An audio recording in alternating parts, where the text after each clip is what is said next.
SSC 26 শিক্ষার্থীরা, আজকে আমরা তোমাদের সাথে আলোচনা করব তোমাদের গণিতে পাস মার্ক কততে, কত নম্বর পেলে তুমি বহু নির্বাচনীতে পাস করবা, কত নম্বর পেলে তুমি সংক্ষিপ্ত এবং সৃজনশীলে পাস করবা।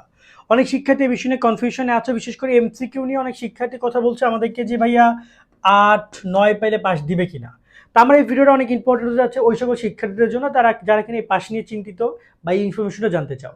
যারা এখন আমাদের ইউটিউব চ্যানেল ফেসবুকে সাবস্ক্রাইব ফলো করে রাখো এবং তোমার পরীক্ষা কেমন হয়েছে কমেন্টের মধ্যে আমাদেরকে জানাতে পারো। আমাদের এখানে প্রথমেই তোমাদেরকে কথা বলি তোমাদের কত নম্বর কি পাস, চলো সেটা একটু নিয়ে কথা বলি।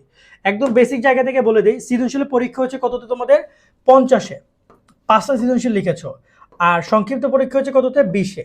এই টোটাল 50 এবং 20 টোটাল এটাকে বলা হয় রচনামূলক অংশ, এবং এই রচনামূলক অংশে তোমাদের টোটাল 70 মার্ক হচ্ছে পরীক্ষা, এবং এই 70 মার্কের মধ্যে তোমাদের পাস করার জন্য দরকার হবে 23।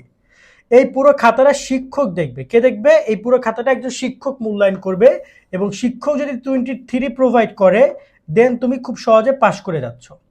একইভাবে এমসিকিউ পরীক্ষায় 30 মার্কের মধ্যে তোমার পাস মার্ক হচ্ছে 10, এবং টোটাল এই 30 এবং 10 এই টোটাল মিলিয়ে 33 পাইলে তুমি পাস, এবং তোমাকে এইখানেও 10 পেতে হবে আলাদাভাবে 10 পেতে হবে। এখন অনেকে প্রশ্ন করছিল যে ভাইয়া 8-9 এরকম পাইলে আমাকে পাস দিবে কিনা। একদম সিম্পল হিসাব যে না, এই ওএমআর এ পুরো বিষয়টা দেখা হবে কম্পিউটার মেশিনের মাধ্যমে, তাই এক্সট্রা কোনো ফ্যাসিলিটি প্রোভাইড করবে না। আর সিকিউর ক্ষেত্রে দেখা যায় যদি তুমি কোনো কারণে 23 পাও বাট 22 পাইছো, অথবা দেখা যায় 21 পাইছো, এটা শিক্ষক চাইলে এটাকে 23 বানাইতে পারে।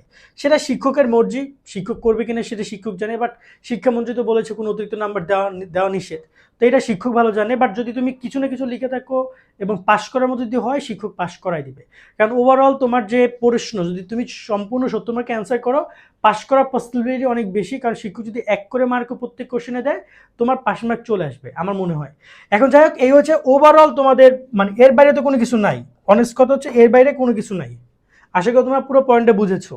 এখন সুন্দর করে তোমরা দেখো তোমরা আসলে কি করেছো না করেছো। আমি যদি একবার তোমাদেরকে বলে দেই, টোটাল এইখানে হচ্ছে 23 পাইতে হবে এই দুইটা অংশে, আর এইখানে তোমার টোটাল 10 পেতে হবে। টোটাল এই যে 33 হচ্ছে পাস মার্ক, আর টোটাল 100 মার্কের মধ্যে। ওকে, আশা করি আমরা ক্লিয়ার করতে পারলাম। আজকের মতো ভিডিওটা এখানে শেষ করছি। সকলে অনেক ভালো থাকবা। আল্লাহ হাফেজ।